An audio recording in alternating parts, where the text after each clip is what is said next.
un indice du fait qu'on n'en parle pas beaucoup patois quand on est enfant et qu'on n'est pas né là-bas. Mais moi, je sais que par exemple sur YouTube, j'avais trouvé des vidéos de 2-3 heures où la femme dit des mots en français, des mots en patois, et tu peux apprendre comme ça petit à petit. Tu as appris quoi? J'ai appris meuton.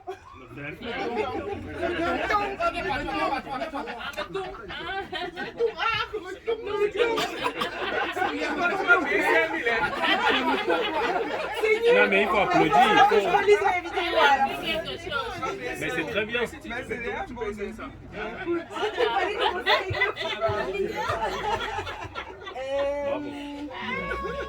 Le français laisse tomber, je crois. Voilà, et pour nous, on a discuté du coup avec plusieurs enfants qui sont nés parfois au Cameroun et qui sont immigrés en Europe, ceux qui sont nés ici. Et généralement, le sentiment d'identité et d'appartenance au Cameroun est bien plus présent quand ils sont nés là-bas, ce qui est logique. Et du coup, ils sont un peu à part quand ils partent et qu'ils viennent dans une nouvelle culture. Beaucoup moins pour ceux qui sont forcément nés en Europe et en Occident. Et j'ajoute du coup à la particularité de moi et ma sœur, qui sommes métisses, avec une maman qui est blanche et qui du coup, là où on est né, c'est aussi chez nous. Mais il ne faut pas oublier de où on vient, parce que notre papa, il n'est pas né ici. Et on a aussi des origines et des liens avec le Cameroun et avec l'Afrique. Voilà. Et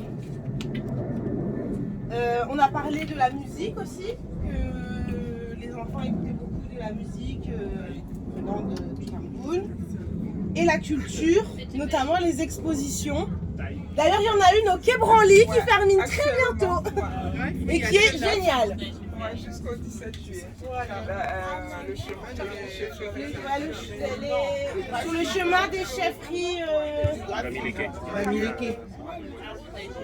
elle est très belle. Ah ouais. Voilà. C'est tout, madame. Je pense que c'est tout, si je dis pas de bêtises. Et après, il y avait un frein qui a été mis, le fait qu'on parle français à la maison, notamment parce que là on parle français, donc moi j'avoue qu'à part le français, j'ai pas grand chose comme langue, mais notamment ceux qui habitent en Italie m'ont dit qu'ils se sentent aussi un peu à part des Italiens parce qu'à la maison on parle français, langue qu'on ne parle pas en Italie. Voilà.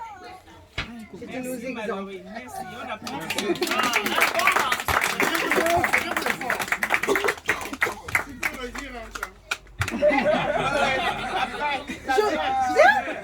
Tu vas faire la traduction. D'accord. Moi, je parle des parents. Les parents, ce qu'ils mettent en place pour donner l'amour du pays aux enfants, c'est de leur faire écouter la musique camerounaise, leur faire écouter les comptines, c'est toi qui leur faire écouter les comptines africaines et camerounaises. Les chansons. C'est des chansons voilà, pour les tout petits.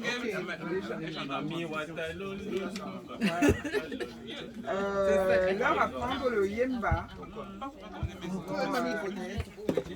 Mais il y en a qui connaissent, c'est une femme qui m'a dit ça. Que lui, c'est une fête. Il leur apprend le yemba. Apprendre le respect, le droit d'aînesse. Et moi, ça, c'est quelque chose qui m'a marqué parce que Sophia, elle est allée au Cameroun il y a un an. Elle a passé 2 mois. Et elle m'a raconté une anecdote, c'est qu'il y a une petite fille à la maison qui est plus jeune qu'elle, qui lui a donné un ordre. En fait, elle lui a dit, va prendre telle chose.